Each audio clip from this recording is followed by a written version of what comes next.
잠언의 교훈 세 번째, 잠언 3장 11, 12절 말씀 같이 하겠습니다. 내 아들아, 여호와의 징계를 경히 여기지 말라. 그 꾸지람을 싫어하지 말라. 대저 여호와께서 그 사랑하신 자를 징계하시기를 마치 아비가 그 기뻐하는 아들을 징계함같이 하시느니라. 아멘. 칭찬도 여러 번 들으면 안 좋다 뭐 이런 얘기도 있습니다. 칭찬도 꾸중은 좋아할까요? 안 좋죠. 안 좋습니다.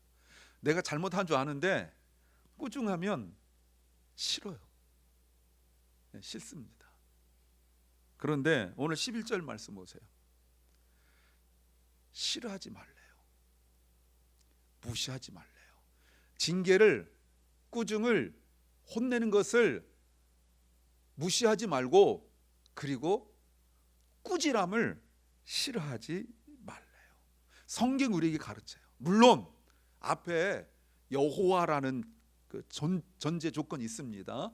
내 아들아, 여호와께서 하시는 징계를 무시하지 말고, 그리고 여호와께서 하시는 꾸지람을 싫어하지 말라라고 말씀하십니다. 여기서 싫어한단 말이 무슨 말일까요? 거부하지 말라는 거예요. 리젝트하지 마라. 그걸 기쁘게 받아들여라 이런 말입니다. 자, 여기서 몇 가지 조건이 있는데 무엇 때문인지 나오지 않습니다. 무엇 때문에 여호와께서 징계를 내리시고 꾸지람하는지 모릅니다. 그리고 어떻게 하는지 모릅니다. 여러분 많이 혼나봤겠지만 저는 안 혼났을 것 같잖아요. 이게 말을 더듬죠. 근데 여러 가지가 있어요. 혼나는 것도 밖에 나가서 선생님 학교 다닐 때 손 들고 있었고, 뭐 빠따도 맞아보고 뭐 이런 거 있잖아요. 그런데 하나님께서 하시는 방법이 수도 없이 너무너무 많은데 방법도 가지가지 여러 가지가 있잖아요. 그런데 그것을 받아들이래요. 짜증내지 말라고 말씀하십니다. 다시 한번요. 왜는 아직 몰라요. 무엇 때문인지 모릅니다. 그리고 어떻게 하시는지 몰라요. 그러나 지금 성경 우리에게 말씀하시는 단 한 가지 태도는 무엇으로 징계하시고 어떻게 징계하시는지는, 하나님께서 하시는지는 우리가 정확히 모르지만, 그러나 그것을 거부하지 말고 받아들이라는 거예요. 왜요? 물론 우리가 전체 신앙적으로 본다면 하나님께서 우리를 징계하시고 또 꾸짖을 때는 분명한 목적이 있어요. 하나님이 우리 인생을 망하게 하려는 것이 아니라는 거죠. 영어는 디스플레이라는 의도적인 단어를 쓰고 있습니다. 뭐예요? 성장시키려는 거예요. 자, 신약에서도 꾸짖는 단어가 나옵니다. 마태복음 16장 말씀에서 보시면 23절입니다. 베드로가 주님께 주는 그리스도시요 살아계신 하나님의 아들입니다 라고 고백하고 난 이후에 주님께서 비로소 제자들에게 예수님이 예루살렘 올라가셔서 죽으시고 부활하심을 말씀하셨을 때 베드로가 예수님께 주여 그리 마옵소서, 그런 일이 절대로 주님에게 일어나지 않을 것입니다 라고 말했을 때 예수님께서 돌아서서 베드로에게 말씀하셨습니다. Get behind me, Satan. 베드로한테 사탄이래요. 사탄아, 내 뒤로 물러가라. 너는 나의 걸림돌이다. 스톰블. 너는 하나님의 일은 생각하지 않고 사람의 일만 생각한다. 예수님이 예루살렘 올라가셔서 종교 지도자들에게 고난받고 죽으시는 것은 인간적 일이 아니에요. 하나님의 일이에요. 예, 하나님의 일이에요. 그런데 베드로가 예수님에게 절대로 그런 일이 당신에게 일어나지 않을 것입니다 라고 말한 것은 하나님의 일을 생각하지 않고 인간의 생각만 한 거라는 거예요. 위에서 한 말인데. 그러면 예수님께서 꾸짖을 때 사탄아 내 뒤로 물러가라 너는 나의 걸림돌이다라고 말씀하실 때 여러분 한번 생각해 봐야 돼요. 우리는 주님께서 저렇게 꾸짖을 때 나는 그것을 어떻게 받아들이는가? 반응은 여러 가지가 있습니다. 불평하든지 아니면 정말 받아들이든지 아니면 못 들은 척 하든지 말이죠. 그럼 질문을 해봐야 돼요. 하나님 우리를 징계하신 이유가 분명히 목적이 있다고 제가 말씀드렸습니다. 하나님 우리를 성장시키려는 목적이 있어요. 성장한다는 말이 이렇게 믿음이 성장한다 이런 말도 있지만 지금 베드로에게 주님께서 말씀하신 것처럼 잘못 가고 있는 그거를 똑바로 갈 수 있도록 만들어준다는 뜻도 가지고 있습니다. 이게 성장한다는 뜻이에요. 그런데 왜 하나님 그렇게 하시냐? 12절입니다. 12절에 왜냐하면 여호와께서 사랑하신 자를 징계하시니 마치 아버지가 기뻐하는 자식을 징계하는 것 같이 하신다 라고 말씀하세요. 하나님께서 우리를 징계하실 때 왜 그런지는 아직 모릅니다. 설명하지 않아요. 어떻게도 설명하지 않습니다. 다만 여호와께서 주님께서 주시는 징계에 대한 우리의 태도인데 그 이유를 친절하게 설명하세요. 왜냐하면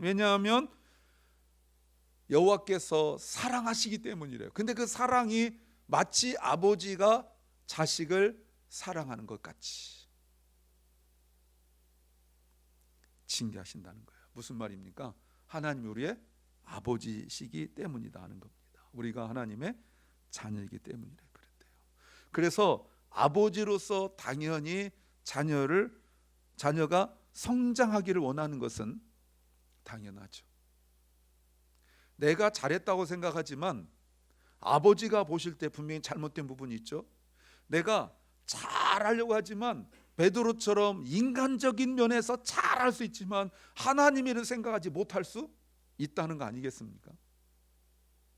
근데 우리의 생각의 범위가 항상 하나님의 일을 한다고 말하면서 늘 인간적인 생각에 묶여 있어요. 그래서 주님이 우리를 바로잡아 주시려고 징계를 내리시고 그리고 우리를 꾸짖기도 하시는 거라는 거예요. 하나님 아버지는 자녀인 우리를 사랑하시죠. 그래서 우리가 올바른 길을 가기를 원하세요. 여러분 올바른 길이 뭡니까? 올바른 길은 주님이 가신 길이죠. 올바른 길은 아버지가 우리에게 원하시는 길이죠. 내가 볼 때 옳은 길 아닙니다. 내가 볼 때 좋은 길 아닙니다. 사람들이 볼 때 좋은 길 아닙니다. 여러분 지난번에도 몇 차례 말씀드렸지만 믿음이 약할 때 우리에게 드러난 가장 큰 현상이 무엇이냐면 그 기준을 많은 사람들로 잡아요. 많은 사람들이 있으면 안심이 되는 거예요. 마치 식당을 가는 것처럼. 식당을 딱 들어갔는데 지금 식사 시간인데 그 식당에 손님이 하나도 없다. 우리가 첫 손님이다 그러면 어느 누구도 와 넓은데 우리만 먹는다 이렇게 생각할 사람 거의 없습니다. 잘못 들어왔나? 맛없는 것인가? 두렵단 말이에요. 근데 손님이 많으면 안심이 돼요. 근데 하나님과 우리의 관계도 자꾸 우리가 인간적으로 다른 사람들로 하여금 내 기준을 삼아버리는 거예요. 안심이 되죠. 제가 학원 선생할 때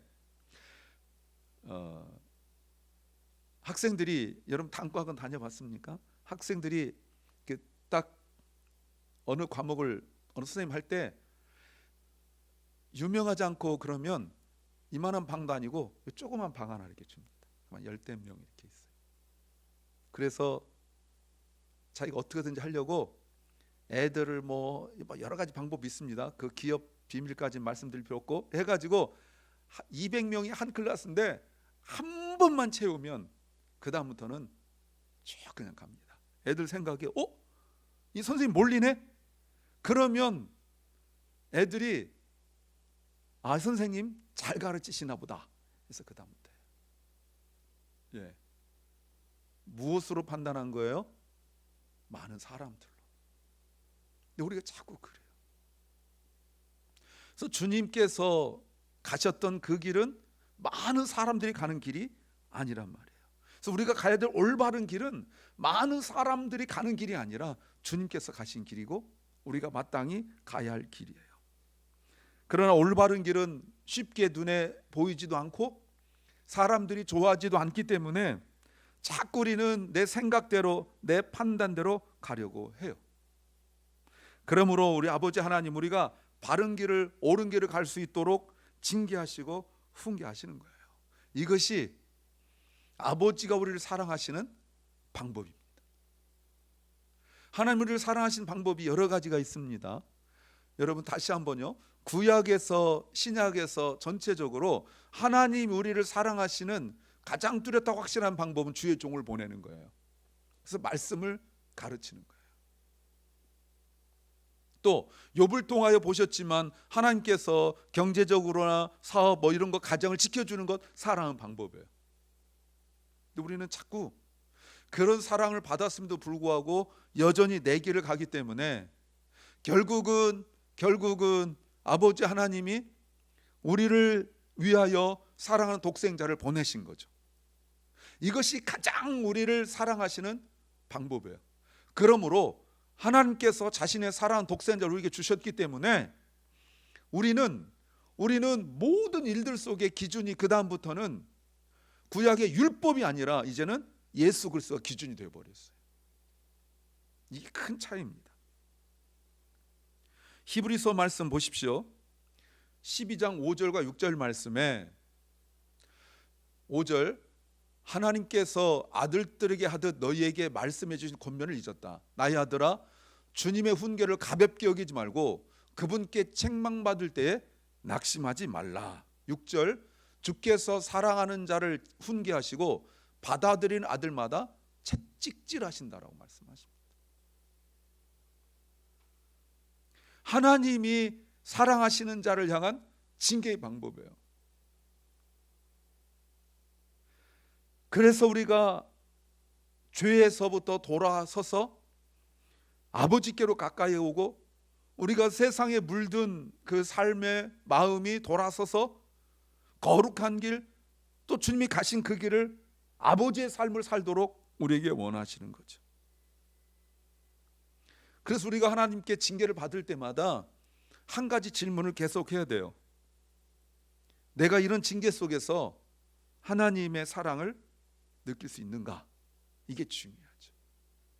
근데 우리는 그렇지 않아요. 싫어해요. 제가 목사로서 많은 분들을 지금까지 이렇게 쭉 만나서 왔을 때 정말 경제적으로나 또 건강, 뭐 자녀, 가정 이런 거 문제를 겪을 때 제가 정말 많은 사람들 만난 것 같은데 그럼에도 불구하고 감사해요라고 말한 사람은 기억이 거의 안 나요. 어떻게 하나님 나한테 이러실 수 있습니까? 하나님 왜 나한테 이러시는 거예요? 라고 말을 해요. 근데 이거는 그분만이 아니라 이미 오래전부터 계속되는 주제였었어요. 하나님이 어떻게 그러실 수 있는가는 내가 지금 겪어서 그렇지 사실은 그 예전부터 수백 년 전부터, 아니 그 이전 한 2000년 전 뭐 이때부터 계속되는 질문이었었어요. 로마가 기독교 국가가 되었음에도 불구하고 멸망당했을 때 어떻게 하나님 이러실 수 있는가? 우리가 국가가 하나님 믿는 국가가 되었는데 어떻게 이렇게 어려움을 당할 수 있는가? 이런 질문을 던지고 하나님께 실망하고 이런 사람들 많았어요. 개인적인 것뿐만 아니라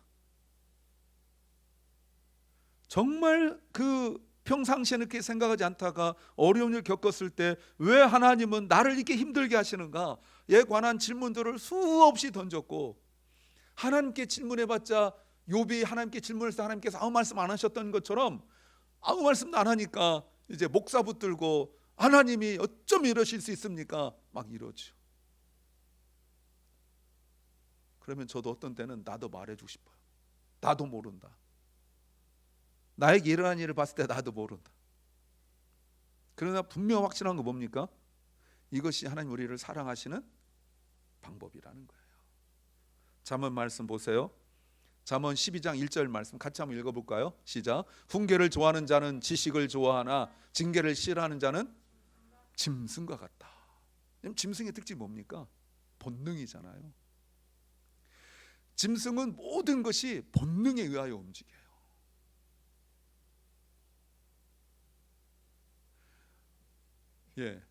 스투핏, 바보예요. 뭐가 옳은지 몰라요. 그래서 여러분, 짐승 같다는 말은, 본능이란 말은 내가 중심됐단 말이에요. 여러분, 아담과 하와 이야기 너무 잘 아는데, 하와가 선악과를 따먹을 때 생각한 게 뭡니까? 이기주의라고 그랬죠. 이걸 달리 말하면 적용적으로 볼 때 나만 행복하면 되는 거예요. 나만 행복하면. 하나님께서 말씀하셨지만 선악과를 따먹고 내가 행복할 수 있다면 하나님의 말씀은 어길 수 있어요. 아담과 하와가 선악과를 따먹으면서 만약 이걸 따먹으면 모든 인류가 죄를 짓고 그래서 모든 인류가 사망에 이르게 될 것이고 하나님과 분리되어지고 나중에 예수 그리스도 와서 회복하고, 이런 생각 안 했을까요? 안 합니다. 여러분, 죄를 짓고 하나님께 멀어지는 믿음 약한 사람들 대표적인 특징은 남 생각하지 않습니다. 하나님 생각하지 않아요. 오로지 자기밖에 생각하지 않아요. 늘 하나님을 가까이 봤던 아담과 하와가 있는데 오늘날 우리도 마찬가지예요. 예배 한번 참여하고 뭐 기도하고 섬기는 거 믿음 약해지면 언제나 자기밖에 생각하지 않아요. 하나님 생각하지 않습니다. 다른 사람 생각하지 않습니다. 나만 괜찮고 나만 행복하면 되는 거예요. 그런 사람을 본능으로 움직인다 이렇게 말합니다. 그리고 짐승 같단 말이 무슨 말이에요? 자기 고집 부린다는 뜻이에요. 끝까지. 맞아도 다시 나쁜 짓 하고, 개가 토한 걸 다시 먹듯이 맞아도 다시 하고, 돼지 씻겨놨더니 다시 더러운 우리 속에 들어가는 것처럼 짐승과 같아. 분별력이 없다 이런 말입니다. 잠언 15장 31절 32절 말씀을 보시면 생명의 경계를 듣는 귀는, 말씀을 듣는 귀는, 생명을 주는 말씀을 듣는 사람은 지혜로운 사람이다 라고 말합니다. 32절, 훈계를 싫어하는 자가 있는데 자기 영혼을 despise, 똑같은 말이죠. 아까하고 경홀히 여기고 경계를 듣는 자는 지혜를 얻는다. 이 지혜라는 게 분별력 아닙니까? 하나님 뜻을 아는 거 아닙니까? 아버지 하나님의 징계는 인간의 아버지가 징계하는 것과 달라요. 아버지 하나님의 징계는 사망에서 건지는 징계, 죽음에서 건지는 징계예요. 근데 우리가 본질적으로 아담과 하와 이후에 모든 것들이 나의 행복이 제일 중요하기 때문에 아버지 하나님 생각하지 않아요. 이스라엘이 예루살렘 멸망할 때 예배조차도 자기 중심이더래요. 하나님 예배를 받으시고 이런 거 생각 없고 오로지 자기가 만족하도록 예배를 드려요. 근데 결국 어떻게 됐습니까? 우상 숭배하고 말았잖아요. 좀 더 잘하려고 하는 것이, 여러분, 예배를 좀 더 잘하려고 하는 게 나쁜 겁니까? 나쁜 거예요. 내가 예배를 조금 더 잘 드리고 찬양을 조금 더 잘하고 내가 조금 더 잘하려고 하는 게 나쁜 겁니까? 나쁜 거예요. 말씀대로 해야 돼요. 이스라엘 백성들이 조금 더 잘하려고 했어요. 조금 더 잘하려고. 그래서 말씀에서 자꾸 어긋나게 됐어요.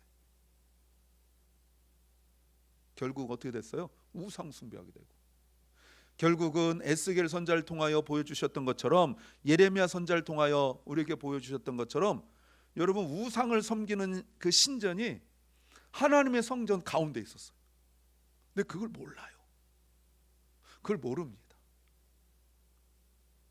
다시 한번 말씀드려요. 예배 잘 드리려고 하지 마십시오.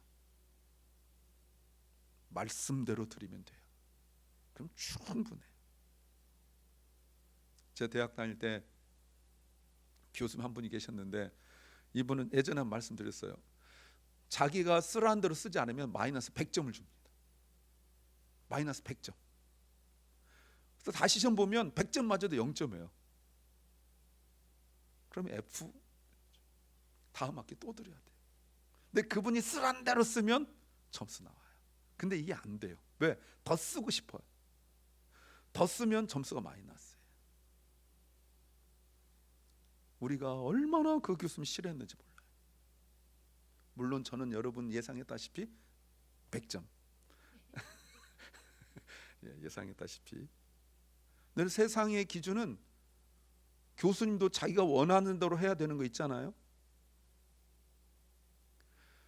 하나님은 100점 정도가 아니에요. 생명을 주시는 분이에요. 그런데 우리가 안 돼요. 아예 나쁜 길로 가고 엉뚱한 길로 가는 사람 빼고 잘하려고 하는 사람들이 잘하려다가 결국은 하나님 거역하는. 왜? 하나님께서 이게 아니야. 내가 원하는 것은 말씀대로 하는 거야. 율법대로 하는 거야 라고 가르쳐도 자기들이 아니 조금 더 잘할 수 있는데 조금 더 잘할 수 있는데 이렇게 생각하잖아요. 그러니까 하나님께서 보내신 선지자들을 배척하고 거절하고 때로는 내쫓고 죽이기까지 하지 않습니까? 왜? 자기들 틀렸다고 생각하지 않으니까. 그래서 예수 그리스도를 보내시는 거예요. 그래서 주님이 하나님 우리를 사랑하시는 최고의 사랑 예수 그리스도를 보내신 거고, 우리를 징계하는 최고의 징계가 뭐냐면 예수 그리스도를 보내신 거예요.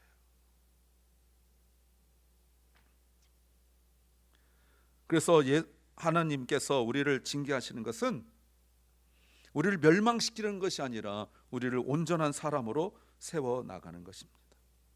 그래서 하나님의 징계를 우리가 받아들인 것이 지혜로운 거예요. 그래서 우리가 최종적으로 징계의 가장 중요한 것은 지혜를 얻는 건데, 지혜를 얻는다는 것이 똑똑해진다는 것이 아니라 아버지 하나님께 가까이 가고 아버지 하나님을 닮아가는 거예요. 사랑하는 성도 여러분, 우리는 아버지 하나님의 자녀로서 우리를 사랑하시는 아버지의 마음을 아셔야 됩니다.